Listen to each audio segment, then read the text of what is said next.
আরিফ হোসেন আপনি লিখেছেন, কোরবানির সিজন সামনে রেখে গরু ছাগল মোটা তাজা করার জন্য খামারিরা গরুকে ফিড খাওয়ান, এটা কি জায়েজ?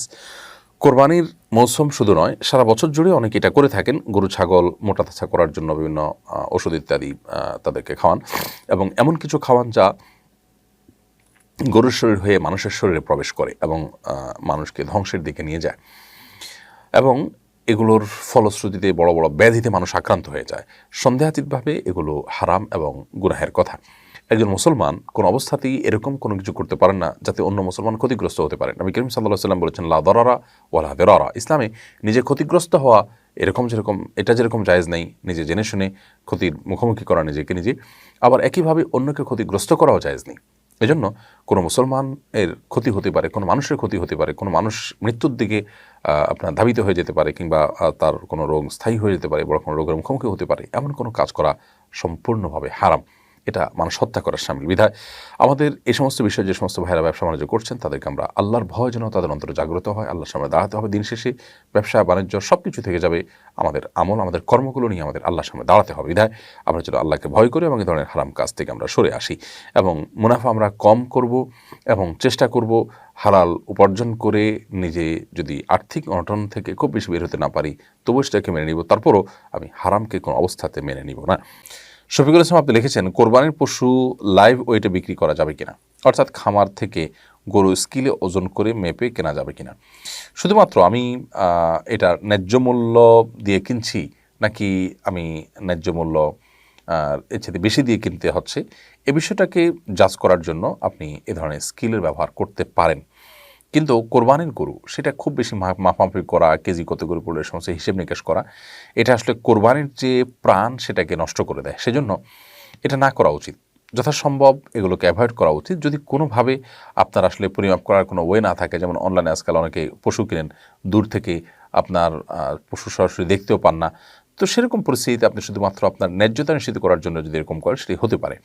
আর যদি আপনার পর্তার চিন্তা করে শুধু এটি করেন তাহলে সেটা অবশ্যই কোরবানির সাথে যায় না। পৃথিবীর অনেক দেশে আমাদের অনেক ভাইরা আছেন যারা গরু কিনেন, ছাগল কিনেন কোরবানি করার জন্য, বিশেষ করে আপনার সুপার শপগুলো থেকে ছাগল কিনেন কোরবানি করার জন্য। সেগুলো তারা ওজন করে গোশত কিনে নেওয়ার মতোই একরকম পুরো ছাগলের গোশতটা কিনে নিয়ে যান। সেখানে দেখা যায় অনেক কিছু তারা রেখেও দেয়, মাথা, পায়া ইত্যাদি।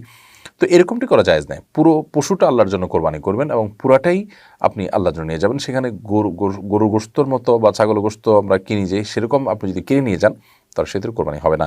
বাকি আপনার গরু আপনিই কোরবানি করবেন, আপনার ছাগল আপনিই কোরবানি করবেন, পুরোটাই আপনার হাতে আসবে। জাস্ট এটার ন্যায্যতা নিশ্চিত করবার জন্য আপনি স্কেল দিয়ে মাপলেন, তাহলে সেক্ষেত্রে সেই স্কেলে মাপাটা জায়েজ হবে। মামুন লিখেছেন, টাকা থাকার পরও যদি কোরবানি না দেয় তাহলে কি পাপ হবে?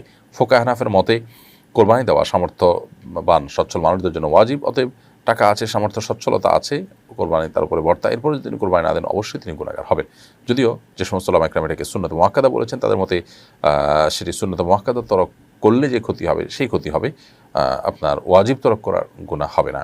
কিন্তু সর্বাবস্থায় গুনাহ বা ক্ষতি হবে এতে কোনো সন্দেহ নেই, কারণ সুন্নত মুআক্কাদারাও ওয়াজিবের প্রায় কাছাকাছি। যাই হোক, তো আমার দেশে বেশিরভাগ মানুষ হানাফি থট ফলো করেন। সে থটের আলোকে সচ্ছলতা থাকার পরও যদি কেউ কোরবানি না দেন তিনি অবশ্যই গুনাহগার হবেন। তরিক রাকিব আপনি লিখেছেন, মৃত ব্যক্তির জন্য কোরবানি করার বিধান ও পদ্ধতি জানতে চাই। মৃত ব্যক্তির জন্য কোরবানি করা, তার তরফ থেকে কোরবানি করা জায়েজ আছে। সে কোরবানিটা অনেক উলামা ইকরাম বলেন যে জীবিতদের পক্ষ থেকে কোরবানি হবে, তার পাশাপাশি মৃতদেরকে শরীক করা যাবে। আবার অনেক উলামাদের মতে জীবিত ব্যক্তিদের জন্য যেরকম পৃথক কোরবানি করা যায়, সম্পূর্ণ স্বতন্ত্র একটা ছাগল আপনি একজন মৃত ব্যক্তির জন্য তার তরফ থেকে কোরবানি করলেন, এটি করা যেতে পারে। এটার জন্য বিশেষ কোনো পদ্ধতি নেই, বরং আপনি নিয়ত রাখলেন যে আল্লাহ এটা অমুকের তরফ থেকে আমি করছি, অমুক মৃত মানুষের তরফ থেকে করছি, বাস এটুকু নিয়ত করা যথেষ্ট। এবং এটার গোশত আপনার নিজের কোরবানির গোশত যেরকম আপনি খেতে পারেন, এটাও আপনি খেতে পারেন, বন্টন করতে পারেন এবং গরিবদেরকেও দান করতে পারেন। মানতের গোশত যেরকম, মানতের কোরবানির গোশত যেরকম পুরোটা দান করে দিতে হয়, এটা সেরকম না যে সবটুকুই আপনাকে দান করে দিতে হবে, আপনি বাধ্য, ব্যাপারটি সেরকম নয়।